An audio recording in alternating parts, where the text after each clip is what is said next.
You belong to me now, not the streets," the Amish man declared to the obese homeless woman. In a dusty frontier town, a broken woman is mocked, starved, and nearly dragged to jail. But when a silent giant in plain black coat steps forward, the street falls quiet. His claim shocks the crowd and saves her life. Yet what begins as mercy soon turns into a storm. For this woman carries more than hunger and shame. She holds the key to land and water that ruthless men will burn, fight, and even kill for. As the church bell tolls and barns blaze in the night, whispers rise. Why would a man risk everything for a woman the world cast aside? Is his faith strong enough to stand against greed, fire, and death itself? And when the flames die down, will she finally believe the words that changed everything, that she belongs to him, not the streets? Tell me in the comments where you're watching from right now, and if this story speaks to you. Make sure you hit subscribe so you don't miss the next one. The winter wind cut through Trinidad streets like a knife, driving most townsfolk indoors on this bitter December afternoon in 1878. Martha Lentz shuffled between the buildings, her worn shoes offering little protection against the packed snow. Her large frame trembled as she approached another ash barrel behind Murphy's General Store, hoping to find something, anything to quiet her growling stomach. The sound of laughter from the saloon made her flinch. Martha kept her head down, pretending not to hear the cruel words that drifted across the street. Her fingers, red and chapped from the cold, sifted through the ashes. "Look at her digging like a hog in the trash," one loafer called out, his words slurring from too much whiskey. Martha's cheeks burned with shame, but hunger drove her onwards. Once, she'd been respected as Jonathan Lentz's wife. Now 3 years after his drinking had cost them everything, she was nothing more than the town's disgrace. "Get away from there." Sheriff Tom Briggs's voice boomed across the street. His boots crunched in the snow as he approached, hand raised threateningly. "You're bad for business, woman." "Time you moved on." Martha stumbled backward, nearly losing her footing on the icy ground. Her heart pounded as she searched for an escape route, but the sheriff's approaching figure blocked her path to the alley. Then a shadow fell across the snow, tall and broad. Martha looked up to see a man unlike any she'd seen before in Trinidad. His black coat and plain hat marked him as Amish, and his beard was untrimmed in their fashion. But it was his eyes that caught her attention, steady and kind beneath the brim of his hat. "Sheriff." The man's voice was deep and calm, carrying across the sudden hush that had fallen over the street. Even the saloon loafers fell silent, watching. Sheriff Briggs nodded, his hand dropping slightly. "This ain't your concern." The Amish man Yoder stepped forward, positioning himself between Martha and the sheriff. Without hesitation, he placed a large, work-hardened hand on Martha's shoulder. "She belongs to me now, not the streets." Martha's breath caught in her throat. The town seemed to freeze, as if the winter cold had stolen everyone's voice at once. She could feel dozens of eyes on them, watching this impossible moment unfold. "What's that supposed to mean, Yoder?" the sheriff demanded, though his aggressive stance had softened in confusion. "It means exactly what I said." Yoder's tone remained respectful but firm. "The Lord commands us to care for those in need. I aim to do just that." He turned to his wagon, which Martha now noticed was parked nearby. From it, he retrieved a thick quilt, carefully wrapping it around her shoulders. The sudden warmth made her eyes sting with tears. "Come," he said softly, for her ears alone. "You need proper food and warmth." Martha stiffened, suspicion warring with desperate hope. "I don't need charity," she whispered, though her body betrayed her by leaning toward the quilt's warmth. "It's not charity," he answered, his voice steady and sure. "It's what's right." The crowd began to disperse, though Martha could hear their whispers. Sheriff Briggs stood for a moment longer, then shook his head and walked away, leaving them alone by the ash barrel. "I'm Noel Yoder," the man said quietly. "My farm is 5 miles north. There's a warm fire, fresh bread, and a proper bed waiting." No strings attached, just shelter from this cold. Martha's legs trembled, whether from cold or emotion she couldn't tell. "Why?" she managed to ask. "Why would you help someone like me?" "Because no one is someone like you," Noel replied. "You're a child of God, same as any other. Now will you come?" The horses are getting restless. The decision seemed to make itself. Martha found herself walking beside him to his wagon, his hand carefully supporting her elbow as she climbed aboard. The wooden seat was hard, but the quilt and Noel's solid presence beside her offered more comfort than she'd known in years. As the wagon pulled away from Trinidad, the sound of iron-rimmed wheels crunching through snow filled the gathering dusk. Martha clutched the quilt tighter, stealing glances at the strange man beside her. His profile was strong in the fading light, hands sure on the reins as he guided the horses homeward. She didn't know what awaited her at the end of this journey. Trust was a luxury she'd learned to live without. But as the town's lights faded behind them and the open country stretched ahead, Martha felt something she hadn't experienced in years: hope, fragile as a snowflake but just as real. The wagon creaked and swayed as Noel guided his team along the frozen road leading north from Trinidad. Martha huddled deeper into the thick quilt, its rough wool scratching against her chin. The late afternoon sun cast long shadows across the snow-covered plains, offering little warmth against the biting December wind. Neither spoke as the miles stretched before them. The only sounds were the horses' steady breathing, forming clouds in the frigid air, and the rhythmic crunch of iron-bound wheels breaking through crusty snow. Martha stole occasional glances at her rescuer, still struggling to understand why this stranger had chosen to help her. Noel kept his eyes forward, his large hands steady on the reins as he navigated the rutted track. The silence stretched between them like a living thing. Martha opened her mouth several times to speak, but words failed her. What could she say to this man who had saved her from the streets? Thank you seemed too small, yet anything more felt overwhelming. As the sun dipped toward the horizon, a simple homestead came into view. Martha saw the clean lines of a whitewashed farmhouse, its windows glowing with welcome lamplight. A large barn stood nearby, its weathered boards speaking of years of faithful service. A neat smokehouse completed the collection of buildings, all arranged with careful precision. Noel drew the wagon to a halt near the barn. "We'll see to the horses first," he said, his voice gentle but matter-of-fact. "Then get you properly warmed up inside." Martha watched as he unhitched the team with practiced efficiency, leading them into the barn's shadowy interior. The familiar smells of hay and horse leather drifted out. Following slowly, still wrapped in the quilt, she stood in the doorway as Noel removed harnesses and began rubbing down the horses with straw. "This here's Daniel," he said, patting the larger horse's flank. "And his partner Samuel. They're good animals, faithful to their work."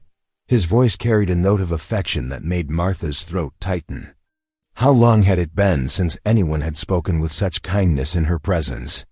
Once the horses were settled with feed and fresh water, Noel led the way toward the house. He paused at the smokehouse, its walls perfumed with the ghosts of countless hams and sausages. "We'll have fresh meat come spring," he said. "For now, it's mostly beans and what vegetables I managed to store before winter." The kitchen door opened into blessed warmth. A pot-bellied stove radiated heat from one corner, and a simple oil lamp cast golden light across scrubbed wooden surfaces. Everything was plain but meticulously clean. Speaking of care and order, "Sit," Noel said, gesturing to a straight-backed chair near the stove. "You need warming up proper." Martha sank into the chair, her body trembling as the heat began to thaw her frozen limbs. She watched as Noel moved efficiently around the kitchen, stoking up the fire and setting a kettle to boil. From a cloth-covered crock, he produced a loaf of dark bread. The smell of it made her stomach clench painfully. Soon, a simple meal appeared before her: thick slices of bread, a bowl of beans seasoned with salt pork, and a steaming cup of tea. Martha's hands shook as she lifted the spoon, trying to eat slowly despite her desperate hunger. Shame washed over her as she remembered picking through garbage just hours before. "Eat your fill," Noel said quietly, sitting down across from her with his own plate. "There's plenty more." Tears threatened to spill as Martha finished her first real meal in days. The warm food in her belly made her dizzy with gratitude. When she had eaten all she could, Noel cleared the dishes without comment. "You'll sleep here tonight," he said, pulling a straw-filled mattress from behind a wooden screen. He positioned it near the stove, adding a pillow and several warm blankets. "The fire will keep you warm till morning." Martha found her voice at last. "Thank you," she whispered, the words feeling completely inadequate. Noel nodded simply. "Sleep well. You're safe here." He took the lamp and retreated to what she assumed was his own room, leaving her alone with the popping and creaking of the stove in the darkness. Martha eased herself onto the mattress, pulling the blankets up to her chin. The straw rustled beneath her, so different from the hard ground she'd grown used to. Tears came then, silent but unstoppable, soaking into the pillow. She couldn't comprehend how her life had changed so completely in the space of a single afternoon. The lamplight flickered through the cracks of Noel's door, a steady reminder of his presence. Martha's eyes grew heavy as warmth and fullness worked their magic. For the first time in years, she lay down to sleep without fear of cold or hunger. Still, her rest was uneasy, filled with the ghosts of past sorrows and the uncertainty of what tomorrow might bring. Morning. Light crept through the kitchen windows, painting golden stripes across the wooden floor. Martha stirred on her straw mattress, momentarily confused by the unfamiliar warmth and comfort surrounding her. The memories of yesterday flooded back, the ash barrels, the jeering crowd, and then Noel's unexpected intervention. Outside, she heard the steady thunk of an axe splitting wood. The sound made her sit up quickly, shame washing over her. Here she was, sleeping late while her benefactor worked. The quilt slipped away as she struggled to her feet, her joints stiff from unaccustomed rest. The door opened, bringing a blast of cold air. Noel stepped inside, his breath visible in the morning chill. A few snowflakes clung to his broad shoulders. "Good morning," he said simply. "Did you sleep well?" Martha smoothed her wrinkled dress, acutely aware of her disheveled appearance. "Yes, thank you. Please, let me help with the chores. I can't just sit here doing nothing." Noel studied her for a moment, then nodded. "The cows need milking, and there's water to be drawn. But first, put on this coat." He reached behind the door and handed her a heavy wool garment. It was plain and well worn, but warm.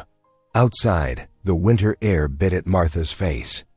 She followed Noel to the barn, where 2 brown and white cows stood in their stalls.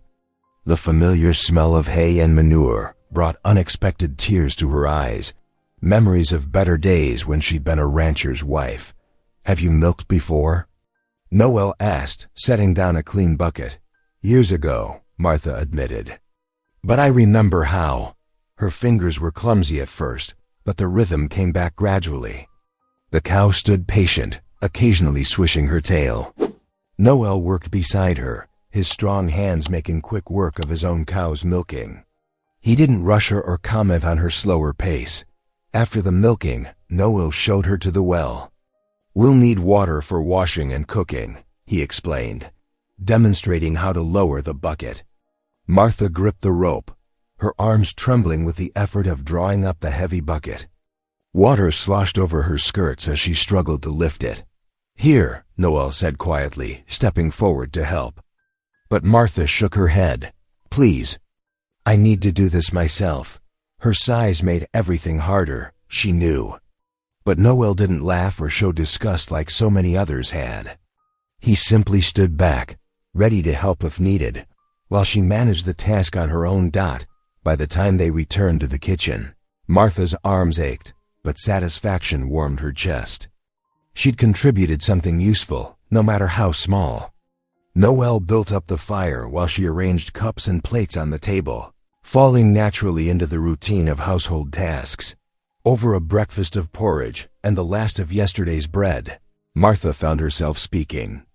The words came slowly at first, then faster, like winter ice breaking up in spring. I wasn't always, she gestured at herself, at her worn clothes.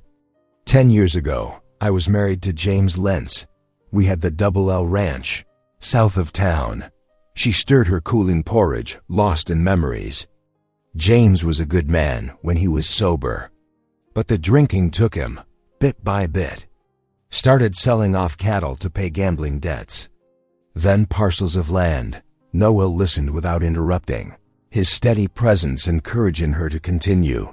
When he died, fell from his horse drunk, his family blamed me.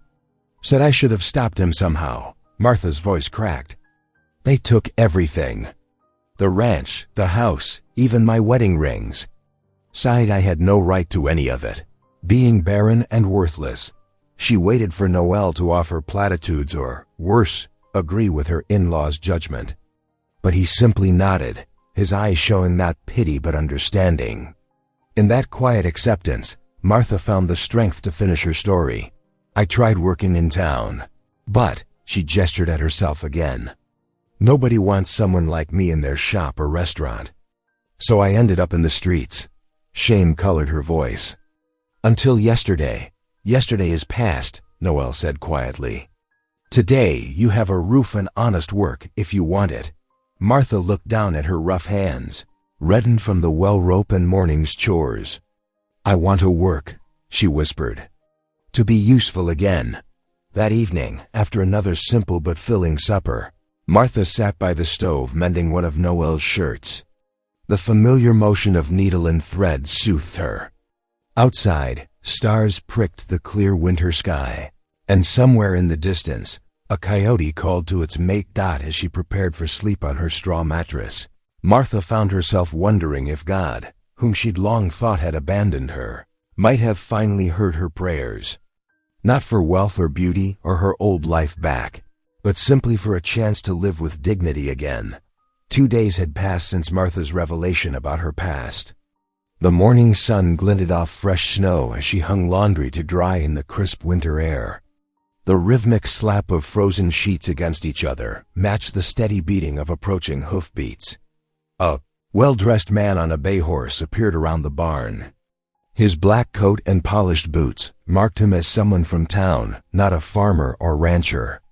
Martha's hands trembled as she clutched a damp sheet, remembering past encounters with authority figures.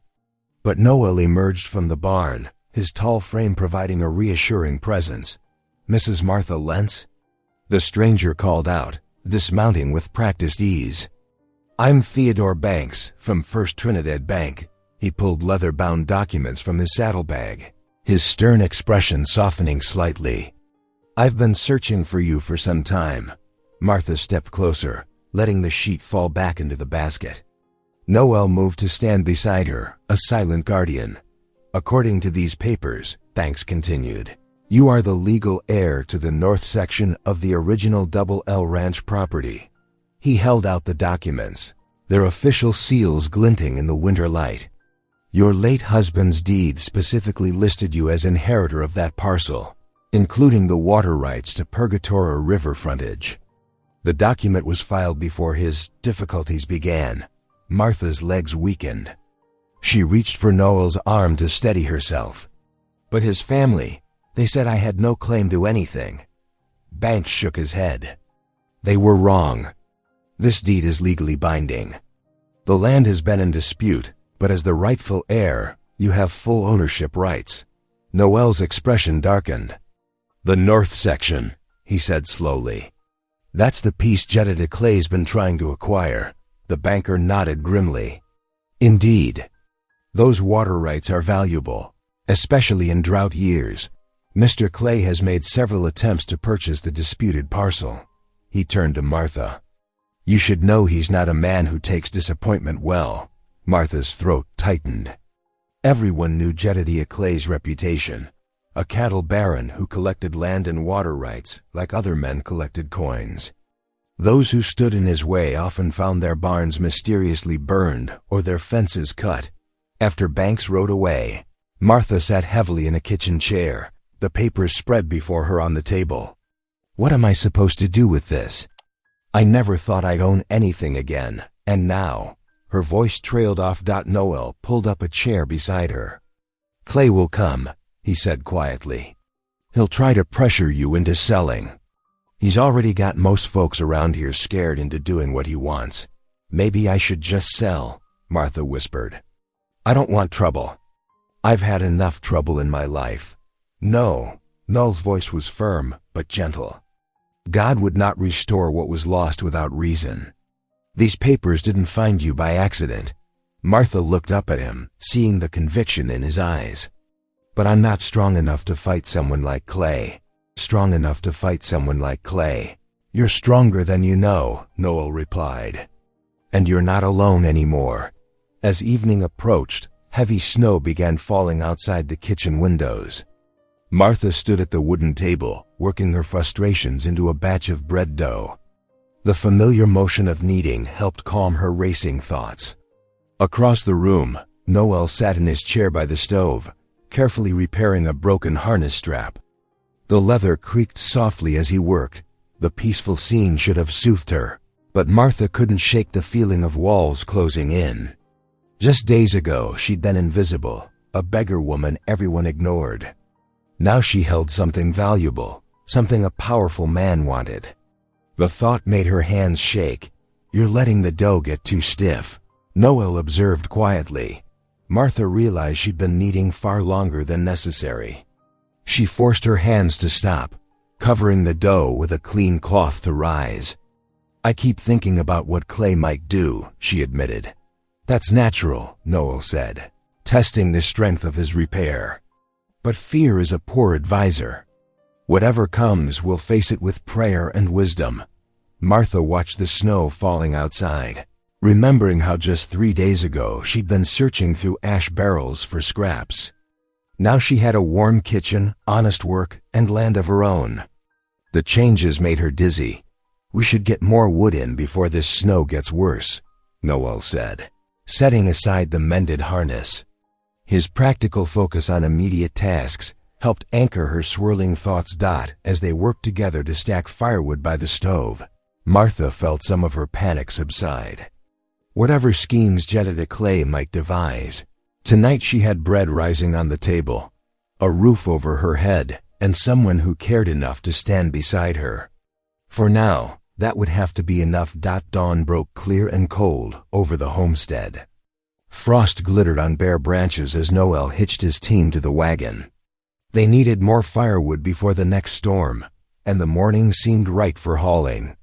Martha wrapped herself in a thick shawl and climbed up beside him on the wagon seat. The horse's breath came out in white puffs as they pulled onto the rutted road.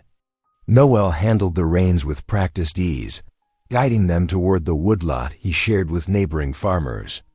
The creak of wooden wheels and the jingle of harness filled the comfortable silence between them.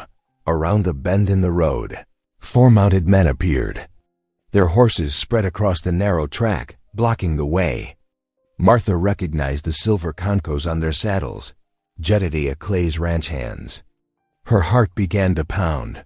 The largest rider, a man with a scarred chin, spurred his horse forward. Well, if it ain't the widow woman, he sneered, looking down at Martha. Boss Clay sent us with a message. He's willing to be generous, $1,000 cash for them water rights. Martha's fingers twisted in her shawl. The other riders circled the wagon like wolves, their faces hard with barely hidden threats. The lady's property isn't for sale, Noel said quietly. He hadn't moved, but something in his steady posture made the nearest rider edge his horse back a step. The scarred man's expression darkened. Ain't asking, Amish. Boss Clay means to have that water one way or another. Better to take the money while it's offered friendly-like. I believe you're frightening the lady, Noel replied. His voice remained calm, but his large hands tightened on the reins. That's not neighborly. Martha felt the tension crackling between them. The ranch hands shifted in their saddles. clearly unsure about confronting the tall Amish farmer. Noel's quiet strength seemed to fill the whole road. Finally, the scarred man spat into the dust. "This ain't finished," he growled. Boss Clay don't take kind to being refused. He wheeled his horse around, and the others followed, thundering away down the road. Martha realized she'd been holding her breath. Her whole body trembled as Noel clicked to the horses, getting them moving again. They traveled the rest of the way to the woodlot in silence, but her mind raced with fear. While Noel loaded the wagon with split logs, Martha paced beside the wheel tracks. "I'm cursed," she burst out suddenly. "Everything I touch turns to trouble. First my husband's drinking, then losing the ranch, now this." Tears threatened to spill. Maybe I should just sign the papers. At least then someone else would have to deal with all this mess. Noel set down the log he was lifting. He walked over to stand before her, his expression serious. "Martha," he said firmly, "the Lord put you in my path. That makes you mine to protect." The simple words struck her like a physical blow. All her life, she'd been someone's burden, her parents' plain daughter, her husband's disappointing wife, her in-laws' shameful secret. But Noel spoke of protecting her as if it were a privilege, not a duty born of pity. "But why?" she whispered. "Why would you take on such trouble for someone like me?" "Because God doesn't make mistakes," he answered. "When he brought you to my door, it wasn't by chance. Whatever comes, we'll face it together." They finished loading the wagon in silence. The ride home felt different now, as if Noel's words had changed something fundamental between them. Martha kept stealing glances at his strong profile, wondering at the strange warmth growing in her chest. That evening, they sat across from each other at the kitchen table. The lamp cast a gentle glow over their simple supper of bread and stew. Martha tried to eat, but tears kept sliding down her cheeks. Not tears of fear or shame this time, but of something else, something that felt like healing. Noel didn't try to stop her crying or offer empty comfort. He simply passed her his handkerchief and continued eating, his presence solid and reassuring. For the first time in years, Martha felt truly seen. Not as the fat woman, the failed wife, or the beggar, but as someone worthy of protection. Someone claimed not out of obligation, but out of a love as steady as the mountains themselves. The silence between them held no awkwardness now. It felt like a blanket wrapped around them both, warm and secure. Outside, an owl called softly in the gathering dusk. Martha wiped her eyes and reached for another piece of bread. Whatever tomorrow might bring, tonight she knew she was no longer alone. Sunday morning painted the Colorado sky in watercolor shades of pink and gold. Martha stood before the small mirror in her room, trying to smooth the wrinkles from her borrowed dress. Noel's sister's old shawl draped across her shoulders, soft gray wool offering some comfort against her nervousness. "We should leave soon," Noel called from the kitchen. "Service starts at 9 o'clock. Martha's hands trembled as she pinned her hair. "Perhaps I should stay here," she said when she emerged. "I could tend the animals." "No," Noel replied firmly but kindly. "The Lord's house welcomes all his children." He held out her coat, helping her slip into it despite her size. His matter-of-fact assistance eased some of her shame. The wagon wheels crunched through morning frost as they made their way into Trinidad. Martha's heart thundered with each clip-clop of the horses' hooves. The last time she'd been in town, she'd been scrounging through ash barrels. Now here she was, riding beside Noel Yoder like a proper woman. The white-painted church stood proud against the mountain backdrop. Wagons and buggies already filled the yard, and well-dressed townspeople climbed the steps. Martha's courage nearly failed at the sight, but Noel's steady hand appeared at her elbow, helping her down from the wagon.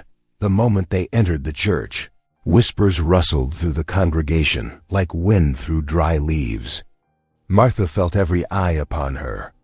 Some faces showed surprise, others curiosity, and a few wore undisguised disapproval. She kept her gaze fixed on the floor, letting Noel guide her to a pew near the middle. "Hold your head up," he murmured. You've nothing to be ashamed of." The organ began to play, and Martha gratefully lost herself in the familiar hymns. Noelle's deep voice joined the singing beside her, steady and true. Gradually, the knot in her chest began to loosen. When Reverend Foster took the pulpit, his kind eyes swept the congregation. "Today's sermon," he announced, "concerns the prodigal son." Martha's breath caught. The story unfolded, a lost soul, broken by poor choices and hard circumstances, finding redemption through love and forgiveness. Tears welled in her eyes as the preacher spoke of the father running to embrace his wayward child.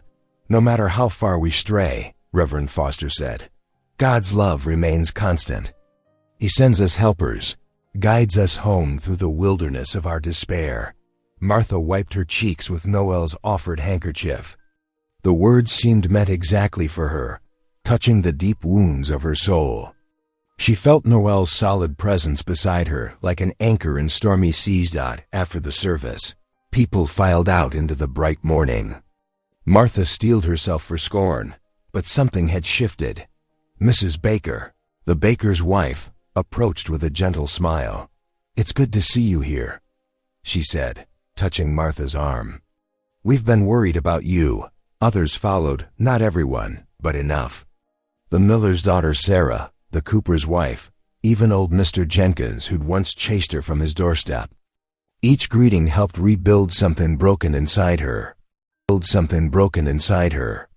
Some townspeople kept their distance, gathering in small clusters to whisper and stare. But under Noelle's watchful eye, none dared show open hostility. His quiet dignity seemed to extend around Martha like a shield. The ride home felt lighter somehow.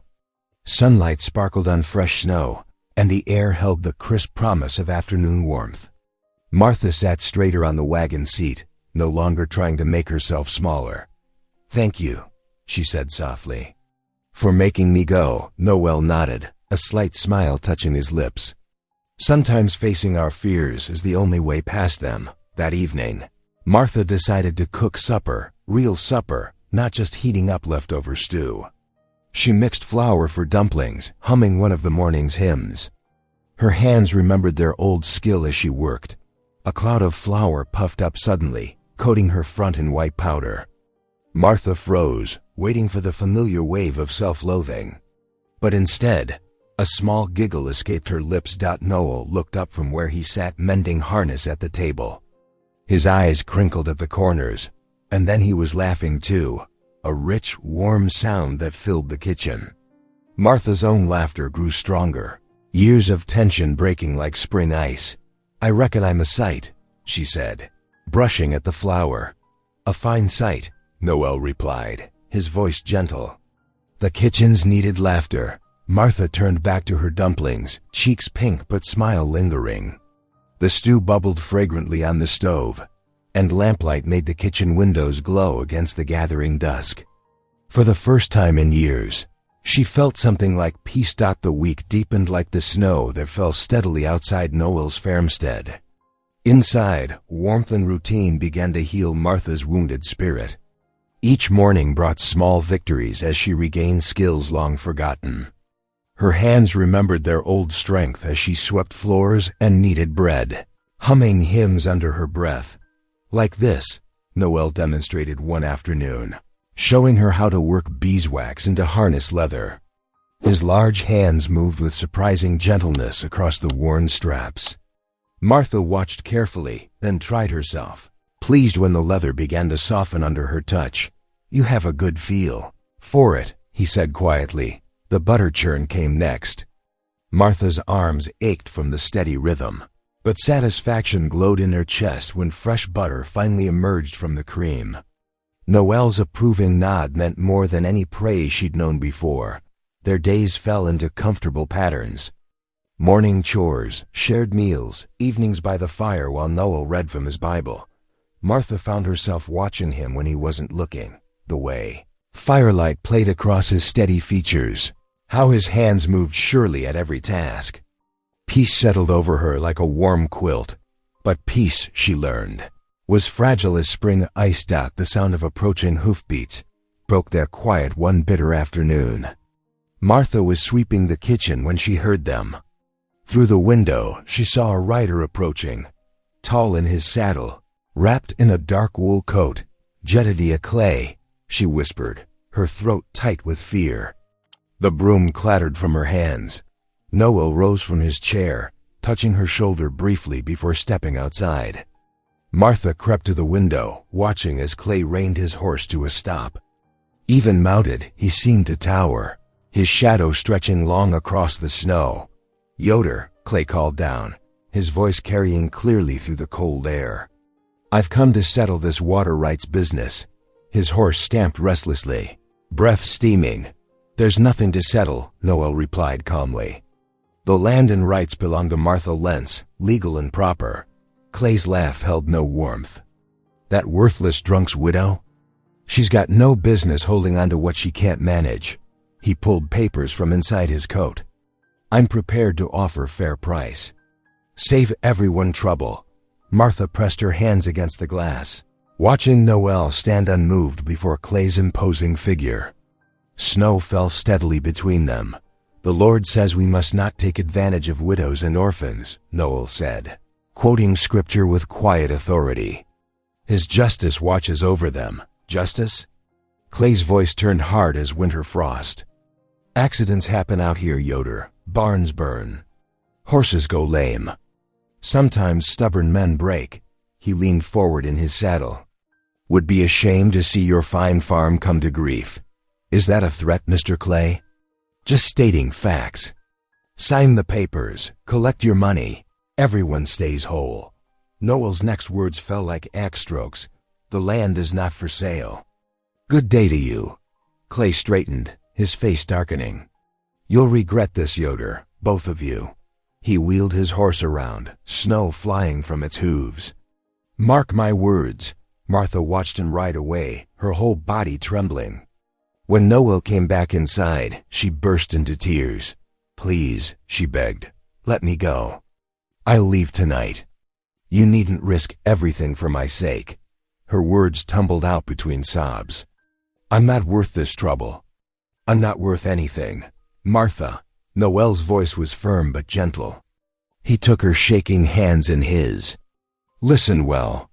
The Lord brought you to my door for a reason. I will not cast you out, but Clay will destroy everything you've built. Because of me, then we will rebuild." He squeezed her hands. "You are not worthless. You are a child of God, same as any." Martha's tears fell harder at his words. Noel led her to the table where they always said grace before meals. "We will pray," he said simply. "The Lord's strength is greater than any man's threats." They bowed their heads together. Noel's deep voice filled the kitchen. "Heavenly Father, we ask for your protection and guidance. Shield us from those who would do harm. Grant us courage to stand firm in what is right. Amen," Martha whispered, her voice shaky but sincere. When she looked up, Noel's steady gaze held hers. "We face this together," he said quietly. "That's all there is to it." Outside, snow continued to fall, covering Clay's tracks. But Martha knew the threat remained, cold as the winter wind.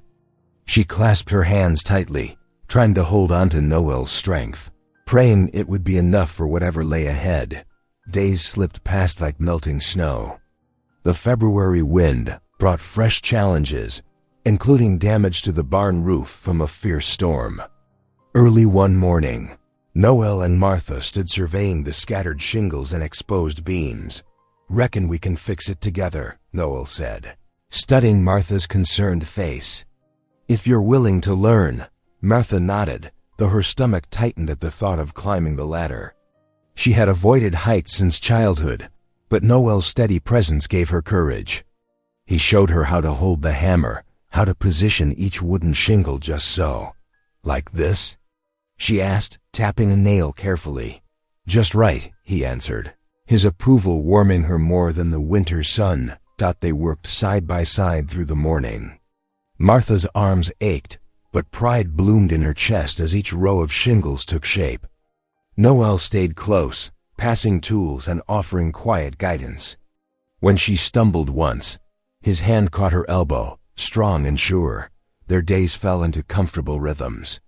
Breakfast shared over steaming coffee, morning chores done together, evening prayers by lamplight. Martha found herself watching the chickens in the neighbor's yard during their wagon rides to town. "I could tend chickens," she ventured one evening as they sat at the kitchen table. Fresh eggs would be nice come spring. She held her breath, wondering if she'd presumed too much, but Noel merely nodded. "The old co-op needs mending. We could start there." He'd said. Martha's heart lifted at the word. "And maybe," she continued, emboldened, "a small garden? Just herbs and such to start." "Good soil behind the house," Noel replied. "Gets morning sun." Martha smiled into her teacup, letting herself imagine summer mornings among green shoots and fresh herbs. Such simple dreams, yet they felt like miracles after years of having nothing to hope for. When Sunday arrived, Martha took extra care with her appearance. She brushed her hair until it shone, pinned it carefully, and put on her best dress, one of Noel's sister's hand-me-downs, carefully altered. The fabric was plain but clean, and Martha stood straighter wearing it in the wagon. She noticed Noel had polished his boots and wore his good black coat. His quiet dignity gave her strength as they approached the white-painted church. "Shall we sit up front?" Noel asked as they entered. Martha hesitated only a moment before nodding. Together they walked down the center aisle, past the whispers and stares to settle in the front pew. Martha kept her chin up, though her hands trembled slightly in her lap. The sermon washed over her like cool water, and she found herself joining in the hymns, her voice growing stronger with each verse. When the service ended, several people nodded greetings. Mrs. Baker even smiled, something she hadn't done since Martha's fall from grace years ago. Outside in the crisp afternoon air, Noel guided Martha toward a tall Native American man standing near the hitching post. "Martha, I'd like you to meet Henry Blackbird," Noel said. "He scouts for the Army, knows this country better than most." Henry's handshake was firm, his dark eyes direct but kind. "Welcome to our valley," he said simply. "Our valley," he said simply. Martha had heard stories about the Ute people, mostly fearful tales told in saloons. But Henry's dignified manner and respectful greeting eased her anxiety. She noticed how he and Noel spoke as equals, discussing weather patterns and spring grazing with easy familiarity. "The snow marks say early thaw," Henry observed. Glancing at the mountains, Noel nodded. "Hope you're right. Been a hard winter for all." Their conversation continued naturally, including Martha, without forcing her to speak much. She found herself relaxing, grateful for this simple acceptance. The ride home felt different somehow. Martha watched the landscape roll past, seeing it with new eyes. The bare trees didn't look so stark anymore. She could imagine them leafing out in spring. The empty chicken coop behind Noel's house seemed to hold possibility rather than abandonment. "Thank you," she said softly as they neared home. "For everything." Noel glanced at her, his expression warm. "No need for thanks between family. Family." The word echoed in Martha's heart as they pulled up to the farmhouse.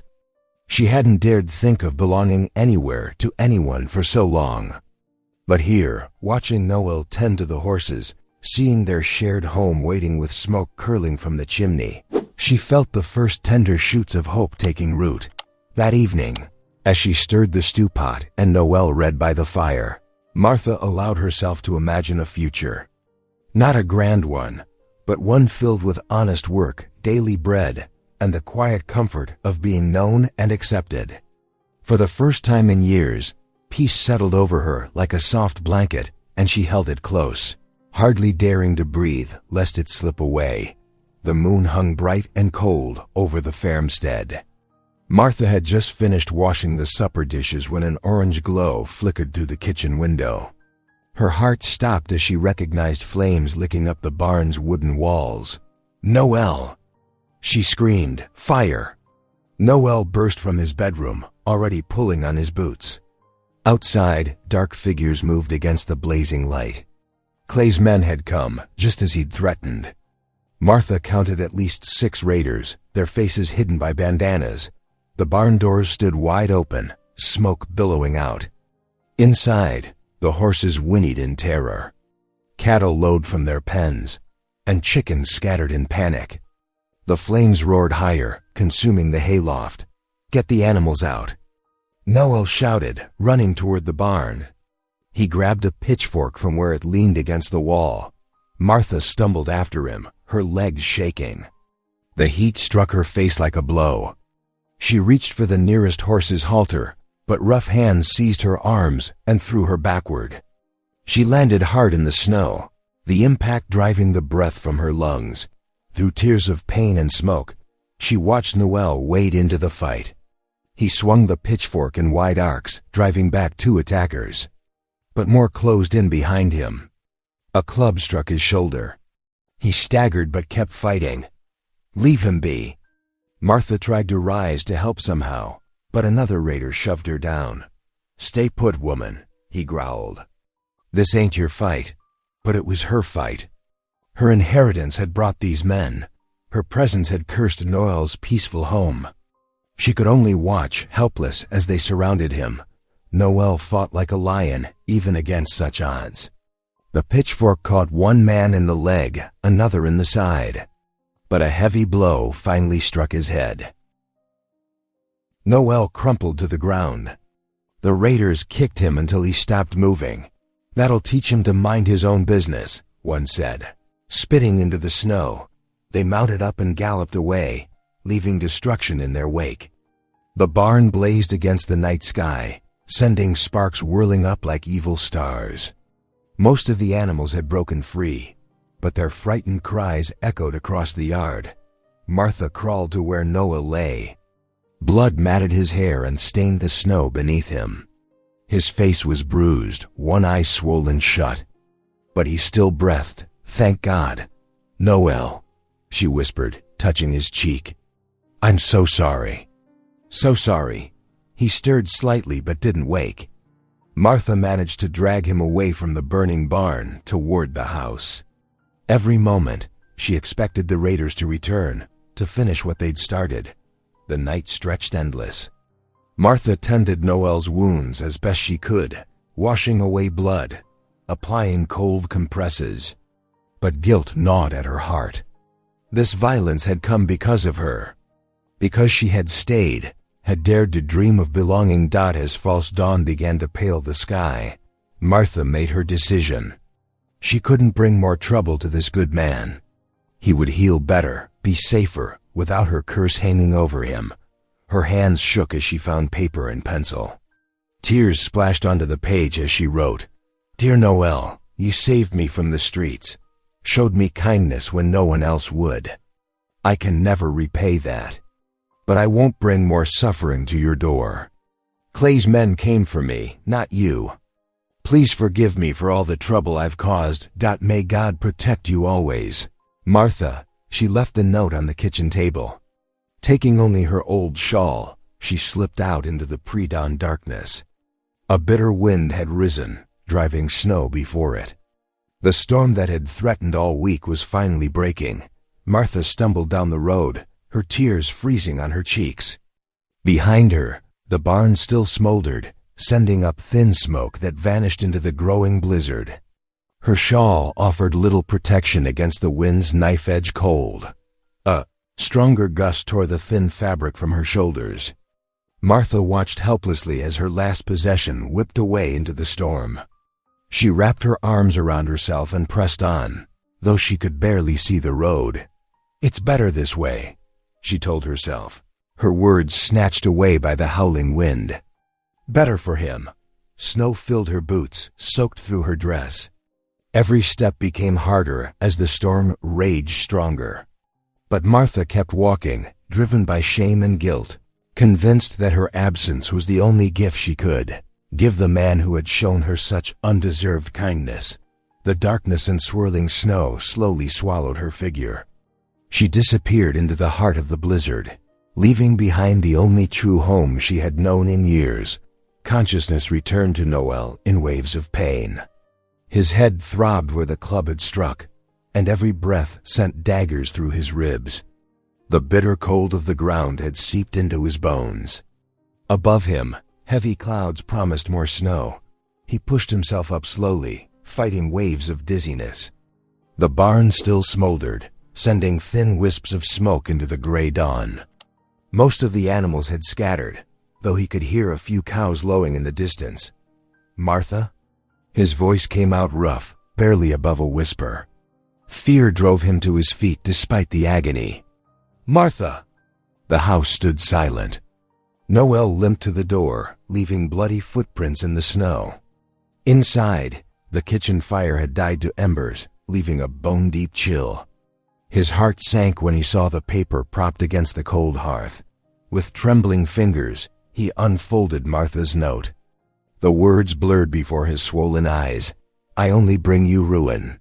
Forgive me." "No," he whispered. "No, Martha." Noel sank to his knees beside the hearth, clutching the note. She had fled into the storm, believing herself a curse.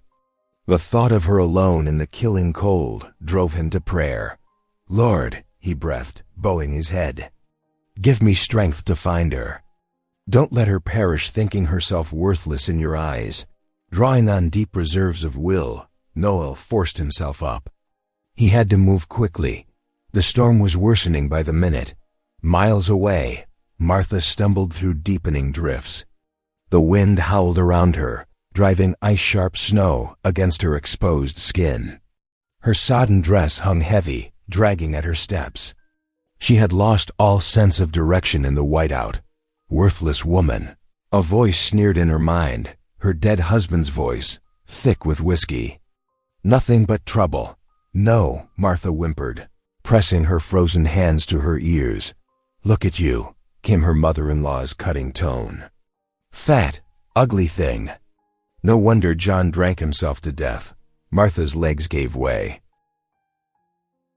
She fell to her knees in the snow, tears freezing on her cheeks. The cruel voices of memory circled like wolves. Curse on the family. Should have died instead of him. Nothing but a burden. "Please," she whispered, though there was no one to hear. "Please," her vision dimmed.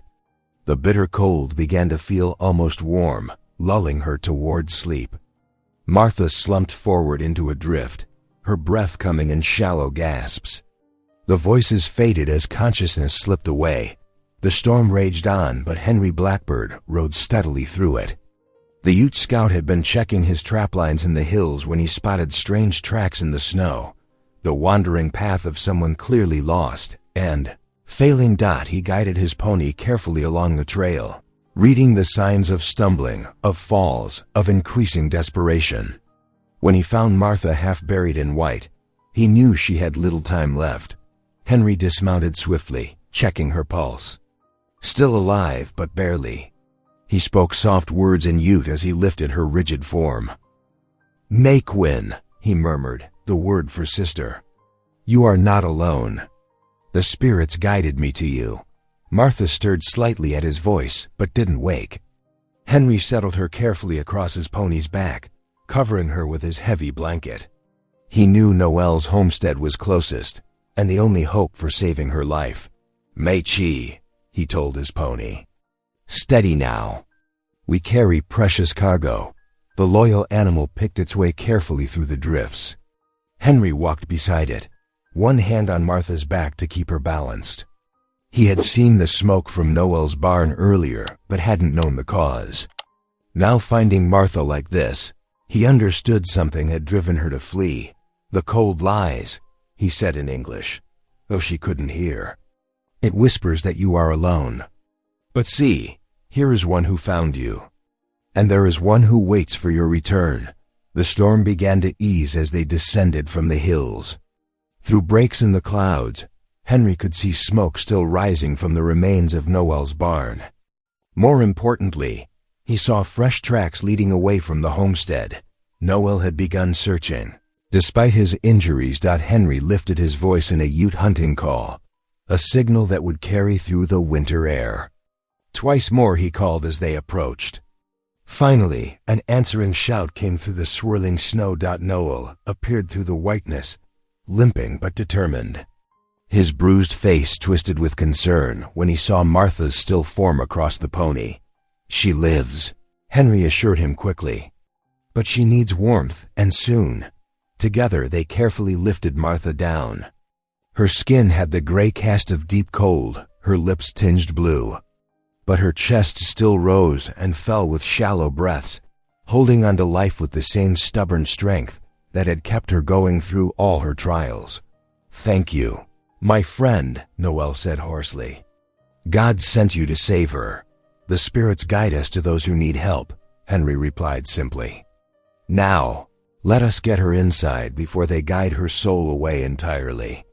Henry's pony trudged the final steps to Noel's cabin as the sun reached its peak. The snow had eased, though thick clouds still threatened overhead. Martha lay bundled in blankets across the saddle, her breathing shallow but steady. Noel emerged from the cabin, his face a map of bruises and worry. Despite his injuries, he rushed forward through the snow, tears streaming freely down his weathered cheeks. His hands trembled as he helped Henry carefully lift Martha from the pony's back. "Careful now," Henry cautioned, noting how Noel winced at the strain on his battered ribs. "She needs warmth, but slowly."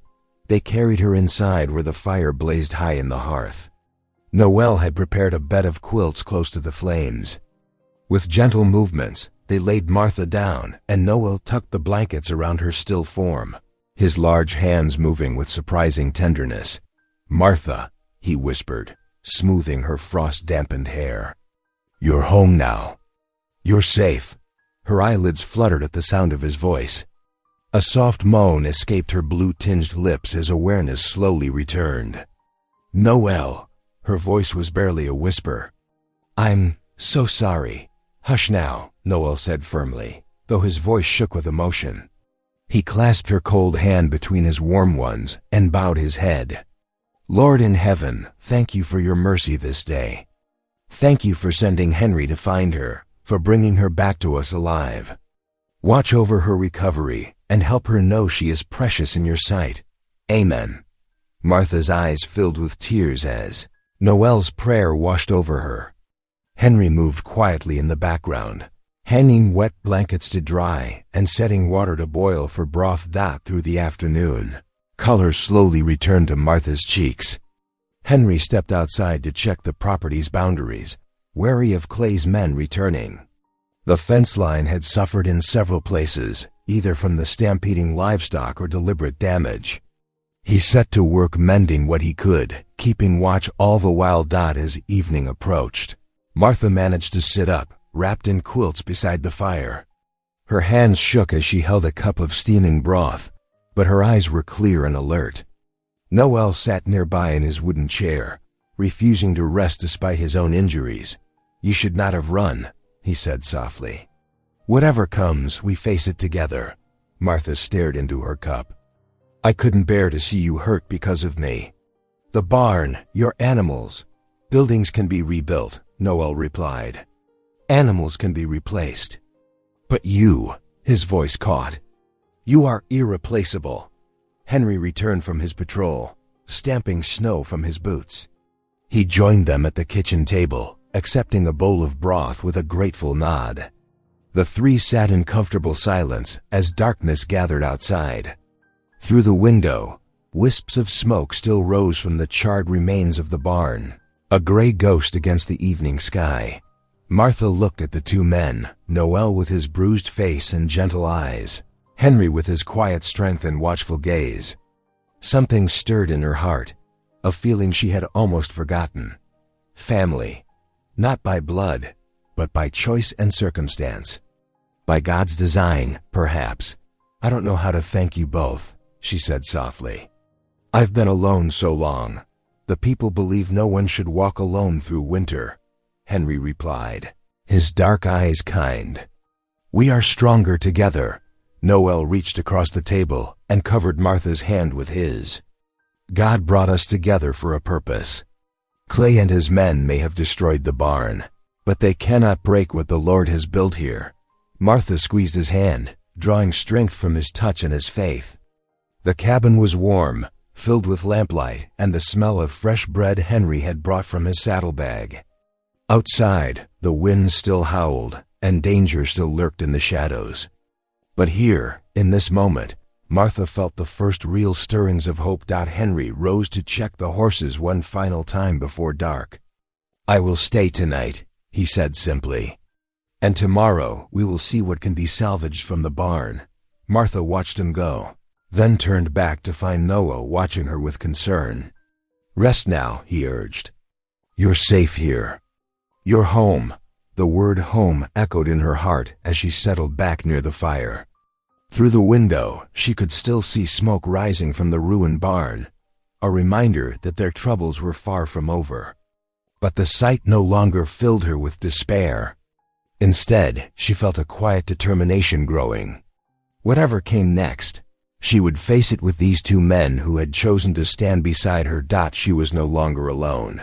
Morning after Martha's return, word of the barn burning spread through Trinidad like wildfire. Whispers of Clay's threats echoed from the general store to the saloon. Noel knew they could no longer wait for justice to find them.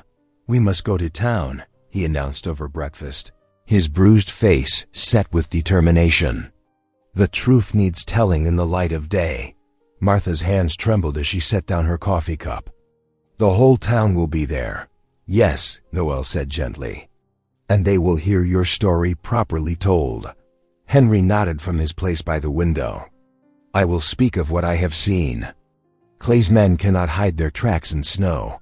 Outside, fresh flakes drifted down as Noel and Henry hitched the team to the wagon.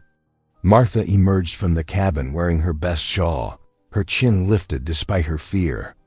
Noel helped her up to the wagon seat, positioning her firmly beside him. The message was clear. She belonged there. Henry mounted his pony, riding ahead as they set out. The wagon wheels creaked through the fresh snow, marking their slow journey into town. Martha sat straight-backed, though Noel felt her trembling beside him. He spoke softly of Scripture, of David facing Goliath, of truth prevailing over might. As they entered Trinidad, townsfolk stopped to stare. Women paused in their shopping, men gathered in doorways, children pointed from behind their mothers' skirts. The wagon continued steadily toward the courthouse, where a small crowd had already gathered. Jedediah Clay stood on the courthouse steps, his expensive coat marking him apart from the townspeople.